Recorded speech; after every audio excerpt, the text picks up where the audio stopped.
The Amazon rainforest stretches across northern South America, a vast expanse of green interrupted only by winding rivers and occasional clearings. In the region where this story takes place, the forest rises in layered tiers, from the dense understory of ferns and shrubs to the towering canopy above, where sunlight filters through the leaves in scattered beams. The air is heavy with humidity, carrying the constant scent of wet earth and decomposing vegetation. A network of rivers cuts through the forest, their muddy waters moving slowly but relentlessly, reflecting the diffuse gray of the sky. Along the banks, small insects hover over stagnant pools, and distant bird calls punctuate the low hum of insects. From a distance, the forest appears tranquil, almost uniform, but up close, the ground is uneven and slippery, covered in roots, fallen leaves, and hidden cavities. Isolation is immediate. Few signs of human presence exist beyond the narrow paths carved by previous travelers or occasional research stations that lie many miles apart. Navigation is difficult, as landmarks repeat and trails are quickly reclaimed by vegetation. Even experienced travelers note the challenge of orientation under the dense canopy. The rainforest is not silent.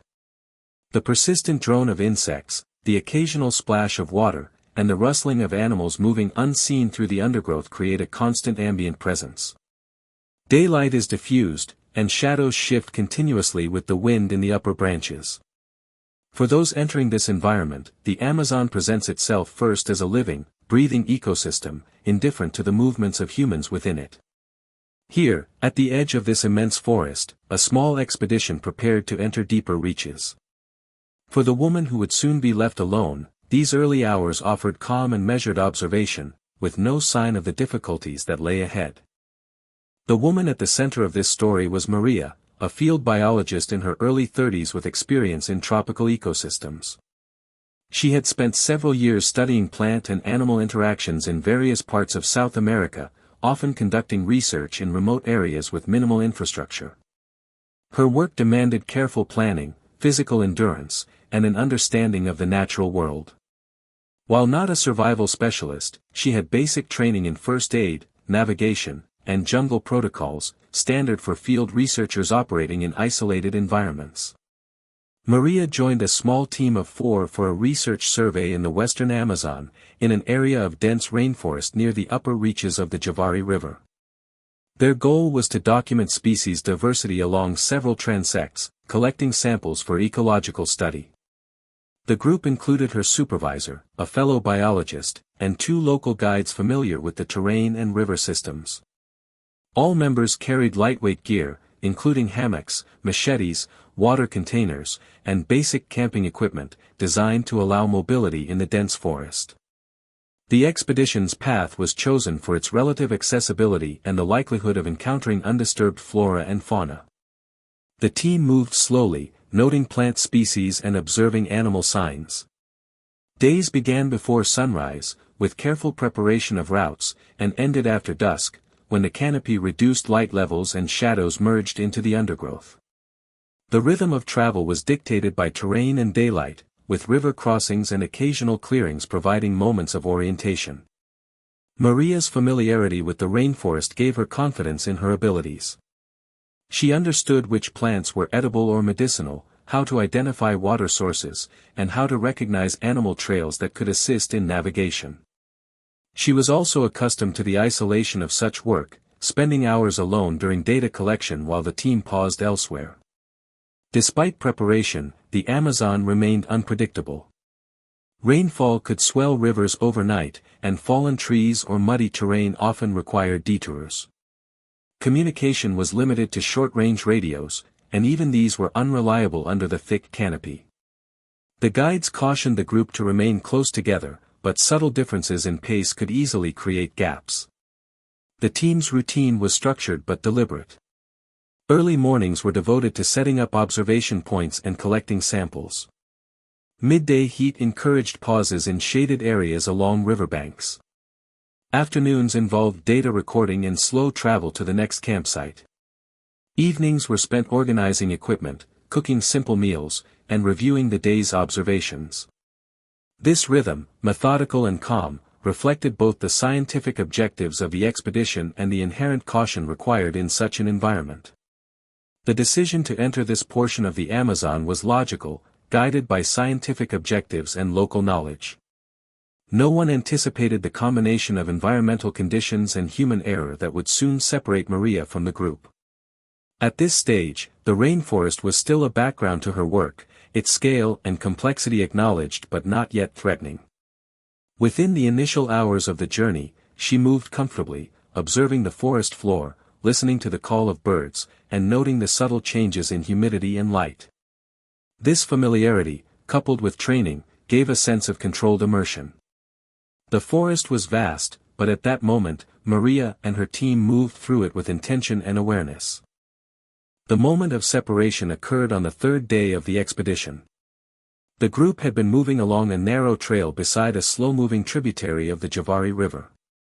Rain the night before had left the soil soft and slippery, and the undergrowth was denser than anticipated.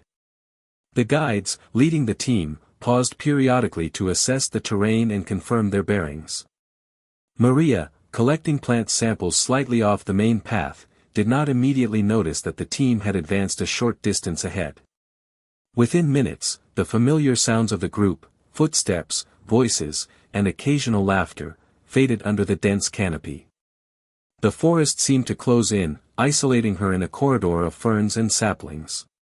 She moved to rejoin the group, but a fallen tree across the trail and the soft, uneven ground slowed her progress.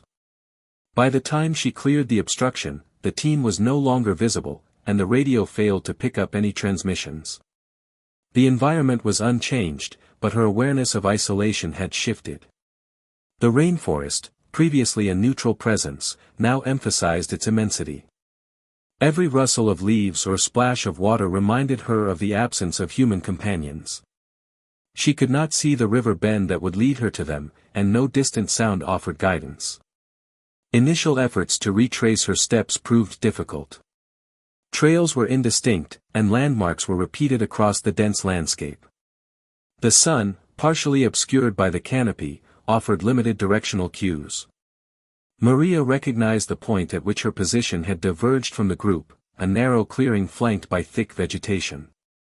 Beyond this point, she was on her own, surrounded by hundreds of square miles of forest with no immediate route to safety. This realization marked the transition from routine expedition to genuine isolation.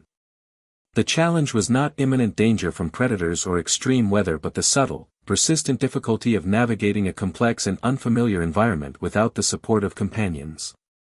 Her training and experience would be tested, not by a single dramatic event, but by the cumulative demands of the rainforest itself. Maria's survival began with immediate, practical considerations. Her first priority was water. The rainforest's humidity was high, but reliance on rainfall alone was insufficient. Small streams and rivulets crisscrossed the terrain, often hidden beneath thick foliage. She followed the sound of running water, crouching low to examine muddy banks. Occasionally, she collected water in her containers, filtering it with cloth to remove debris. She was aware of pathogens in untreated water but understood that immediate hydration was critical. Food required careful observation and caution. Though she had basic knowledge of edible plants, she relied on local guides' prior instructions regarding berries, roots, and certain leaves. She avoided unknown fruits and fungi. Protein was scarce, though insects and small fish provided minimal supplementation. She occasionally trapped small freshwater fish using improvised snares made from thin branches and cord carried in her pack. These efforts were small in yield but consistent enough to sustain basic energy levels. Shelter was another priority. Maria used her hammock and tarpaulin to create a makeshift canopy above the ground. Rainfall was frequent and heavy, so she elevated her sleeping area to reduce exposure to water and ground-dwelling insects. Branches, leaves, and mud reinforced the shelter walls, creating a more secure environment. She rotated locations slightly each day, both to explore nearby resources and to minimize risk from predatory animals or insects. The first day passed slowly, measured by natural cues rather than clock time. Maria maintained awareness of sunlight, bird activity, and wind patterns. Each night she noted the direction of the moon and remaining light to maintain orientation. This practice became habitual. Every action, from collecting water to preparing shelter, was an opportunity to observe the environment and adjust strategies. By the second day, Maria's movements became more systematic. She divided tasks into cycles: mornings for water collection, afternoons for foraging, and evenings for shelter maintenance. She created small markers along familiar paths, bent leaves or stones, to trace movement patterns. She learned to identify subtle changes in the soil that indicated animal trails, often leading to both potential food sources and navigable terrain. Her knowledge of plants proved essential. She could recognize leaves with high water content, roots suitable for consumption, and foliage that could act as insulation. She also used leaves and bark to repel insects, weaving them into clothing or covering her hammock. Small adaptations reduced discomfort and preserved energy. Over the next several days, Maria's orientation techniques improved. She learned to follow the direction of the river when attempting to navigate toward known campsites, while being careful to avoid areas of dense thickets where movement was slow. Her understanding of rainforest acoustics, how birds and insects congregated, how water sounds indicated flow direction, became a tool for situational awareness. Temperature regulation was constant. The Amazon's heat and humidity were exhausting during the day, while nights could drop in temperature under heavy cloud cover. She adjusted clothing and sleeping arrangements to maintain comfort without overexertion. Sweat and exposure increased risk of infection, so she frequently wiped skin and treated minor scratches with mud or clean leaves, following standard field practices. In addition to physical survival, Maria maintained mental structure. She created a daily routine that included systematic exploration, resource collection, and notes on environmental observations. She marked time with repeated patterns of activity: collecting, resting, observing. This structure countered the disorienting effect of continuous isolation, where days could otherwise merge into indistinguishable stretches. Maria encountered wildlife frequently. Monkeys passed overhead in the canopy, snakes were observed from a safe distance, and small mammals were spotted at dawn and dusk. She maintained vigilance while moving through the forest, recognizing that sudden encounters with larger animals could be dangerous, even without direct confrontation. The forest was alive but largely indifferent, and her awareness of presence often determined safe navigation routes. Rain events became predictable. Early mornings were humid but calm, late afternoons brought brief but intense storms. Maria learned to secure her hammock and protect supplies before precipitation, using overhanging vegetation and tarpaulin adjustments. Each storm was an exercise in efficiency and attention to detail, reinforcing adaptive behavior. Hygiene was basic but deliberate. Maria used river water to clean her hands and face, careful to avoid contamination. Minor injuries were treated with improvised measures: leaves as bandages, mud as a protective coating. Infection remained a constant risk, but careful observation of wounds and cautious handling prevented serious complications. Sleep was intermittent. Nights were punctuated by insect noise, distant animal calls, and rainfall. Maria rotated sleeping positions and adjusted hammock height to avoid pooling water. Despite fatigue, she maintained a mental record of direction, resources, and proximity to the last known campsite. This awareness was critical to preventing further disorientation. Food scarcity persisted but did not become critical. Maria rationed berries and edible leaves, supplemented by insects and small fish. She avoided unnecessary exertion, conserving calories for essential tasks. Over time, she learned which areas produced consistent resources, returning to familiar foraging sites to minimize search time. Orientation challenges continued. Repeated use of river courses, landmarks, and sun position allowed her to maintain a basic mental map. She refrained from long excursions into unknown terrain without clear markers, understanding that overextension could result in disorientation and wasted energy. By the fifth day, Maria's methods were well established. Each movement was efficient and purposeful. Shelter was secure, water collection predictable, and foraging productive. The forest's complexity was no longer overwhelming but navigable through observation and adaptation. Survival had become a structured process, measured in cycles of essential tasks and environmental assessment. Psychological endurance remained central.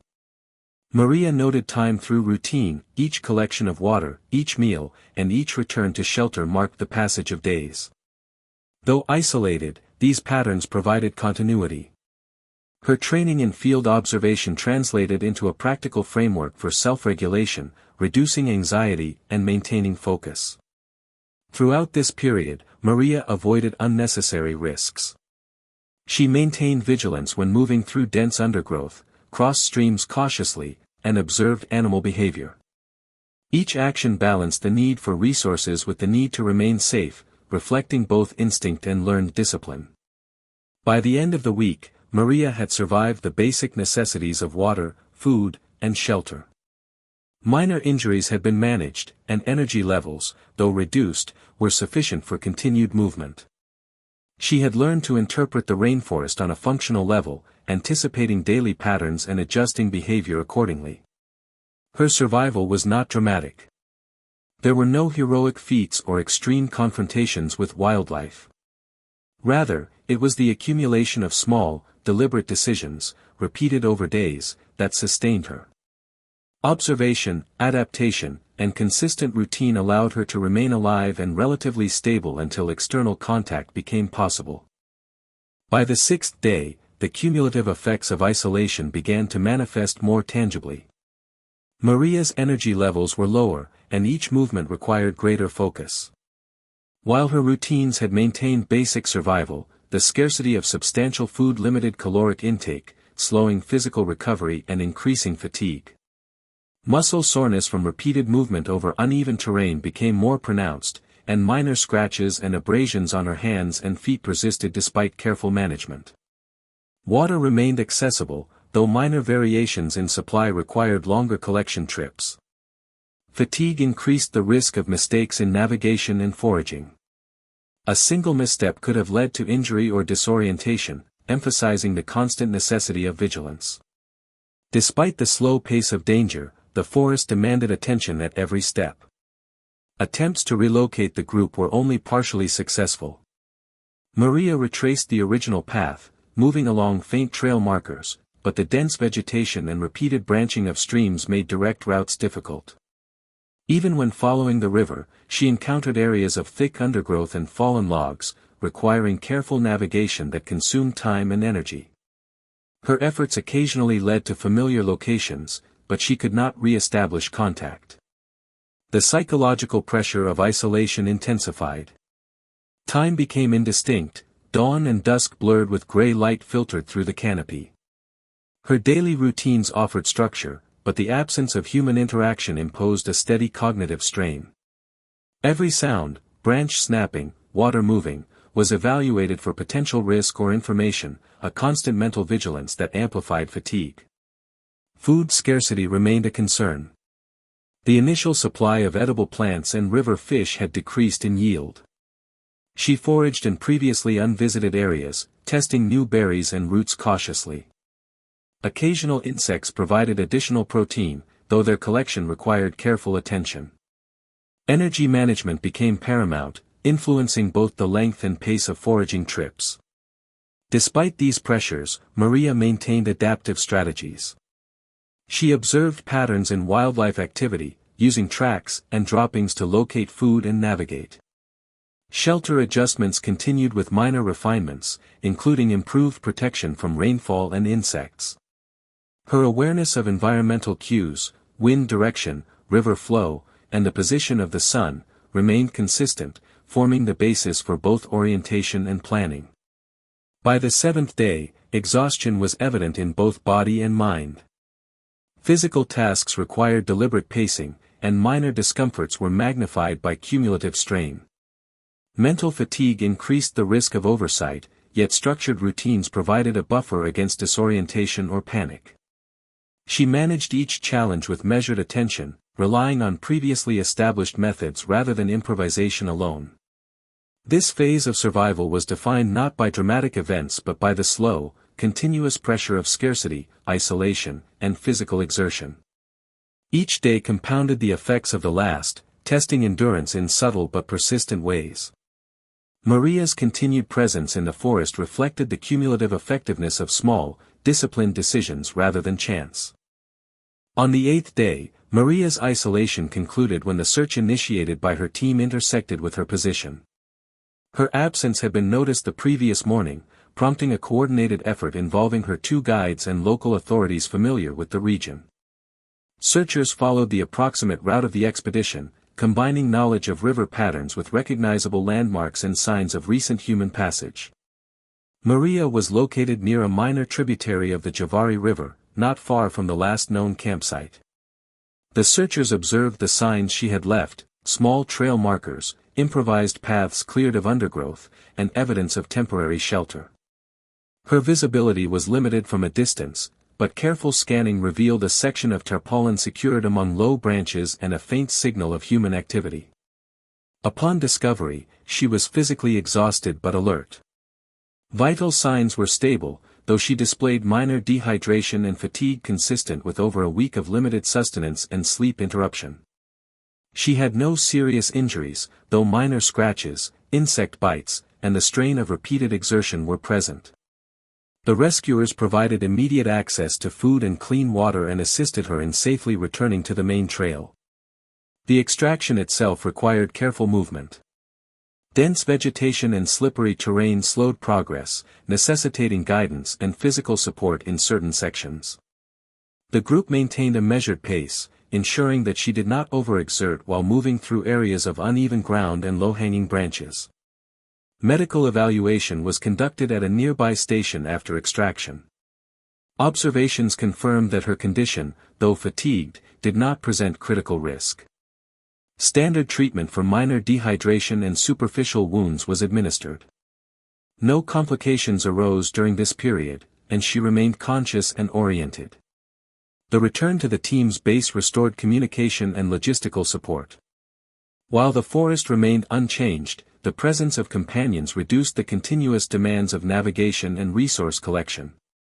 The extraction was unremarkable in spectacle but precise in execution, reflecting the methodical approach of trained search personnel. Maria's survival concluded quietly. The forest continued its rhythms of rainfall, insect calls, and wildlife movement. For the week she had been alone, it had presented consistent demands, met with sustained attention and disciplined routines. Her extraction marked the end of isolation, not the end of the forest's presence or influence. Maria's experience in the Amazon rainforest highlights the quiet realities of survival in an isolated environment. Her endurance was not the result of dramatic confrontations or extraordinary luck, but of careful observation, structured routines, and disciplined use of available resources. Water, food, and shelter were obtained through incremental, deliberate actions, each guided by knowledge and experience rather than improvisation alone. The forest itself remained neutral, its vastness, humidity, and biodiversity indifferent to her presence. Survival depended on understanding patterns, river flow, wildlife behavior, and plant utility. Repetition and attention to detail provided both sustenance and orientation, while mental structure mitigated the psychological pressures of isolation. Historically, Maria's survival is consistent with documented cases of individuals lost in tropical rainforest environments. Weeks alone in such conditions are survivable when basic skills, resource awareness, and routine management are applied. The significance of this case lies in the understated demonstration of human adaptability under prolonged, continuous environmental pressure. Her return to the team offered closure without drama. The rainforest, still immense and uncompromising, continued its cycles unaffected. The incident serves as a record of quiet endurance, a practical study of human response to isolation in one of the world's most challenging ecosystems. It underscores the importance of preparation, observation, and consistent practice when facing extended exposure to remote natural environments. The forest remained in silence as she departed, leaving only traces of human presence, soon reclaimed by the steady rhythm of the Amazon.